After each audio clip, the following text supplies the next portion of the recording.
اب ان کو ڈراؤ، رب کا پیغام ہے کہ ان کو سیدھے راستے میں لاؤ، رب کا پیغام ہے جہنم کی راہ سے کھینچو، جنت کی راہ میں ڈالو. مگر یہ تو ایسے اجڑ ہیں، ایسے یہ اپنی ضد کے پکے ہیں، ایسے یہ ہٹیل ہیں، اپنے اڑیل ہیں مزاج کے، اور تم تو درست ہیں اپنے مزاج کے، یہ کیسے راہ راست پہ آئیں گے؟ تو ان لوگوں کو راہ راست پہ لانے کا جو احساس تھا، جو ذمہ داری تھی، اس ذمہ داری کا جو احساس تھا، اس کی وجہ سے آپ کی طبیعت میں بوجھ رہتا تھا، پریشانی رہتی تھی، اور کہ یہ یا اللہ یہ سارا کام کیسے ہوگا. اور یہی سر صدر تھا کہ اللہ نے آپ کے دل کو اطمینان دے دیا کہ گھبرائیے نہیں، جو ذمہ داری ہم نے آپ کو دی ہے نا،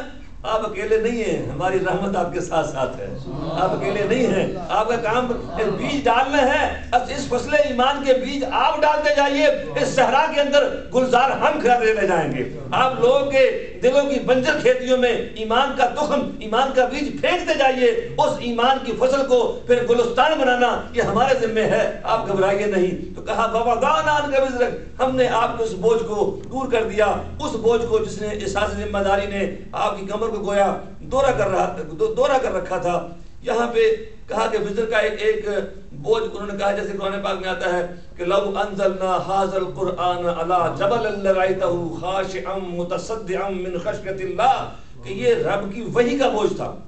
یہ کار نبوت، یہ ذمہ داری اور یہ نبوت کا جو بوجھ تھا، جو رب کا جو کلام اترتا تھا اس کا اس قدر بوجھ تھا. تو رب کہتا ہے لو انزلنا هذا القرآن على جبل لرأيته خاشعا متصدعا من خشية الله، اگر اس قرآن کو ہم کسی پہاڑ پہ نازل کرتے تو تم دیکھتے کہ اللہ کے خوف سے وہ پہاڑ بھی ٹوٹ کے ریزہ ریزہ ہو جاتے. اس قدر یہ پرجلال کلام ہے، اس قدر یہ بڑا رب کا کلام ہے کہ پہاڑوں میں اتارتے تو پہاڑ ٹکڑے ٹکڑے ہو کے وہ ریزہ ریزہ ہو کے بکھر جاتے. مگر سینہ مصطفیٰ کریم جس کو رب نے وسعت بخشی ہے، جس کو رب نے انشراح صدر بخشا ہے، کہ وہ ذات وہ ہے کہ وہ سارے کے سارے کلام کو اپنے سینے پہ لیتی ہیں. کسی مفسر نے بڑی خوبصورت بات کہی تھی، مجھے اس وقت ان کا حوالہ یاد نہیں ہے. انہوں نے کہا کہ یہ ایسے سمجھیے کہ جیسے ایک تپتا ہوا سورج ہے، اس میں توانائی ہے، اس میں حدت ہے، اس میں شدت ہے. سرکار اس سارے کو اپنے وجود میں، اپنے سینے مرید میں لیتے ہیں، اس کو جذب کرتے ہیں، اس کو، اور پھر اس کو چاند کی ٹھنڈی میٹھی چاندنی بنا کے ہماری راتوں کو جاگنے کا اہتمام کرتے ہیں. کہ اگر وہ ڈائریکٹ ہم پہ پڑے تو ہم تو جل جائیں، اگر وہ ڈائریکٹ ہم پہ اترے تو ہم تو برداشت نہ کر سکیں. کہ وہ تو رب کہتا ہے پہاڑ اس کو برداشت نہ کر سکیں، مگر ہر بچہ 7 سال کا اس پورے قرآن کو اپنے سینے محفوظ کر لیتا ہے. وہ قرآن کہ اگر پہاڑ میں ڈالیں تو رب کہتا ہے پہاڑ ٹوٹ کے بکھر جائے، مگر وہ قرآن سرکار کے فیضان سے 7 سال کے بچے کے سینے میں سما جاتا ہے. کیوں کہ فرق فرمایا وَوَضَعْنَا عَنْكَ وِزْرَكَ الَّذِي أَنقَضَ ظَهْرَكَ، کہ ہم نے آپ کے بوجھ کو اتار دیا ہے آپ کے. اور یہ کئی مواقع پہ احادیث میں آتا ہے کہ جب رسول اللہ صلی اللہ علیہ وسلم پہ وحی کے آثار ہوتے نا، تو اس وقت جو آپ کے کوئی قریب تھا تو انہوں نے کہا کہ سرکار کا ہاتھ جسم مبارک کا کوئی حصہ مبارک جو ہے وہ ان کی ٹانگ پہ تھا، تو کہتے ہیں مجھے لگا کہ میری ٹانگ ٹوٹ جائے گی. جب سرکار میں وحی نازل ہو رہی تھی تو سرکار کا کوئی جسم اثر کا حصہ ان کے جسم، ان کی ٹانگ کے اوپر تھا، تو کہا کہ اس قدر بوجھ تھا کہ جیسے ابھی میری وہ ٹانگ ٹوٹ ہی گویا جائے گی. تو یہ بوجھ کار نبوت کا بھی ہے، یہ بوجھ ذمہ داری کا احساس کا بھی ہے، یہ بوجھ اس نے بڑے کام کا بھی ہے کہ اس پوری دنیا کو، اس پورے جو گمراہی میں ڈوبے ہوئے ہیں ان کو وہاں سے نکال کے ہدایت کے راستے پہ لانا بہت بڑا کام ہے. تو رب نے کہا کہ ہم نے آپ کے لیے اس کو آسان کر دیا ہے آپ کے لیے. اس پہ پیر کرم شاہ صاحب رحمہ کا حوالہ دے کے آگے بڑھ جاتا ہوں. انہوں نے جو بات لکھی میں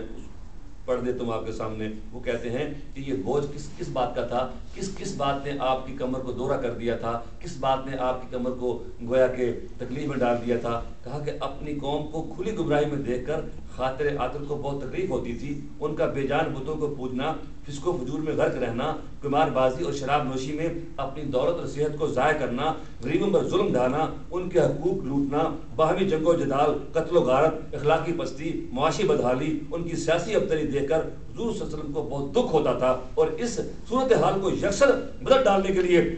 ہر وقت دل میں ایک اضطراب رہتا تھا. تو اللہ تعالیٰ نے منصب نبوت پہ فائز فرما کر قرآن جیسا صحیفہ نور عطا فرما دیا اور منزل کا تعین بھی کر دیا اور راستے بھی آپ کے لیے کشادہ کر دیے. تو یہ تھا کہ ہم نے آپ پر سے آپ کا بوجھ جو ہے وہ اتار دیا اور کار رسالت کرنا آپ کے لیے پہلے کہا انشاء صدر کر دیا، تسلی دے دی، تسکین دے دی، طمانینت دے دی، فرحت دے دی، راحت دے دی، خوشی دے دی، مسرت دے دی، اور کہا کہ برداشت اور کرنے کا حوصلہ دے دیا، مخالفتوں کو اپنے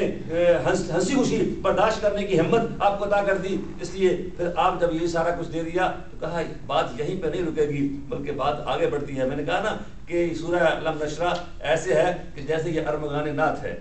ایسے ہے کہ یہ سرکار کے گلستان سیرت ہے، ایسے ہے کہ اس کے ہر آیت جیسے آگے بڑھیں گے ہر لفظ جو ہے وہ میرے اور آپ کے آقا مولا محمد رسول اللہ صلی اللہ علیہ وسلم کی گویا وہ مد و ثنا وہ کرتی چلی جاتی ہے۔ اب اگلی آیت پڑھیے، میں ورفعنا لک ذکرک، ورفعنا لک ذکرک، اور ہم نے آپ کے لیے آپ کے ذکر کو بلندی بخشی، ہم نے آپ کے لیے آپ کے ذکر کیا۔ آپ کی تکرار ہے، اس میں بھی بڑی چاشنی ہے، بڑی لذت ہے اس میں بھی کہ رب تعالیٰ اپنے حبیب کو کیسے مخاطب کر رہا ہے اور بار بار کیسے اپنی طرف منسوب کر رہا ہے۔ تو حضرت شکیبہ شاہ جی نے لکھا کہ جن چراغوں میں نور رب تعالیٰ بھرے انہیں بھلا کون بجھا سکتا ہے، اور جن پھولوں میں لطافت رب کائنات خود ڈال دے ان کو خزاں کیسے ان کو کسی بھی خزاں کیسے ان کو تاراج کر سکتی ہے، اور جن کا ذکر اللہ بلند کر دے ان کے ذکر کو کون کم کر سکتا ہے، کون اس کو نیچے لا سکتا ہے۔ اور کہا کہ یہ بلندی ذکر کیسے ہے کہ ہم نے اے حبیب ہم نے آپ کے لیے آپ کے ذکر کو بلند کر دیا ہے۔ پس منظر ذہن میں رہے، پس منظر وہی ہے نا کہ دشمنوں کے ہاتھ میں پتھر ہیں، راستے میں کانٹے بچھے ہیں، نماز پڑھتے ہوئے جس میں اثر پہ اون کی اوجھ لا کے رکھ دی جاتی ہے، اور آپ پہ آوازیں کسے جاتے ہیں، جہاں جاتے ہیں پیچھے آواز لوگ لگا دی جاتے ہیں،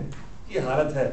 اور یہ اس ہستی کے بارے میں ہے کہ جو ان کے لیے جو ان کی بھلائیوں کی انتہائی چاہنے والی ہستی ہے،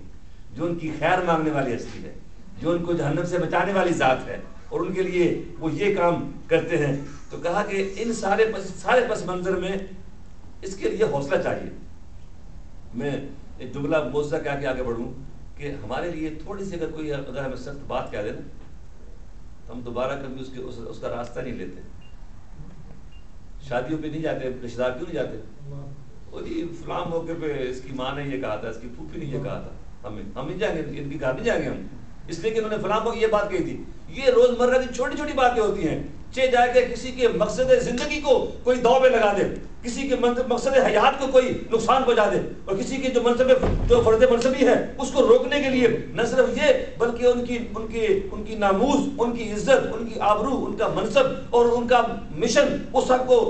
تو چھوڑیے ان کی جان تک کہ وہ دشمن بن جائیں، اور پھر بھی گالیاں سن کر وہ دعائیں دیتا رہے، پھر بھی وہ ہستی گالیاں سن کے وہ پتھر کھا کے پھول برساتا رہے، وہ ان کے ماتھوں پہ غصے کے آثار دیکھ کر کے اپنے ماتھے پہ ہمیشہ کو مسکراہٹیں سجائے رکھے، اس کے لبوں سے ہمیشہ پھول جھڑتے رہے۔ تو یہ وہ عملی سبق ہے جو ہمیں اس سے ملتا ہے۔ مگر وہ اللہ نے ذکر کی بلندی کا ذکر یوں کیا کہ حبیب یہ تجھے مٹانا چاہتے ہیں، یہ تجھے نیچے دکھانا چاہتے ہیں، یہ تیرے نام کو روکنا چاہتے ہیں، یہ تیرے عزت و عظمت کے پھیلاؤ کو یہ محدود کرنا چاہتے ہیں۔ وہ یہ کیسے کر سکتے ہیں کہ ہمارا تو وعدہ یہ ہمارا اعلان یہ ہے کہ وَرَفَعْنَا لَكَ ذِكْرَكَ، ہم نے آپ کے لیے آپ کے ذکر کو بہت رفعتیں عطا کر دی ہیں، بڑی بلندیاں عطا کر دی ہیں، اور جس کو رب بلند کر دے اس کو کون نیچا کر سکتا ہے، اس کو کون اس کے نام کو روک سکتا ہے۔ تو کہتے ہیں کہ جبریل امین ایک موقع پہ جناب رسول اللہ صلی اللہ علیہ وسلم کی بارگاہ میں حاضر ہوئے اور کہنے لگے کہ رب پوچھتا ہے کہ کیا آپ کو پتہ ہے کہ رب نے کیسے آپ کے نام کو بلند کر دیا ہے، آپ کے ذکر کو رب نے کیسے بلندیاں عطا فرما دی ہیں؟ تو آپ نے فرمایا کہ یہ تم رب کے پاس جاؤ، تم کو رب کیا کہتا ہے، رب نے کیسے مجھے بلندیاں عطا فرمائی، رب کا کیا فرمان ہے؟ تو کہا یا رسول اللہ رب کا فرمان یہ ہے کہ اذا ذکرت ذکرت معی، یا رسول اللہ اذا ذکرت ذکرت معی، رب کہتا ہے کہ اے حبیب جب میرا ذکر ہوگا تب تیرا ذکر ہوگا، جہاں میرا ذکر ہوگا وہاں تیرا ذکر ہوگا، جدھر میرا ذکر ہوگا ادھر تیرا ذکر ہوگا، دن میں میرا ذکر ہوگا تو دن میں تیرا ذکر ہوگا، رات میں میرا ذکر ہوگا تو رات میں تیرا ذکر ہوگا، زمین میں میرا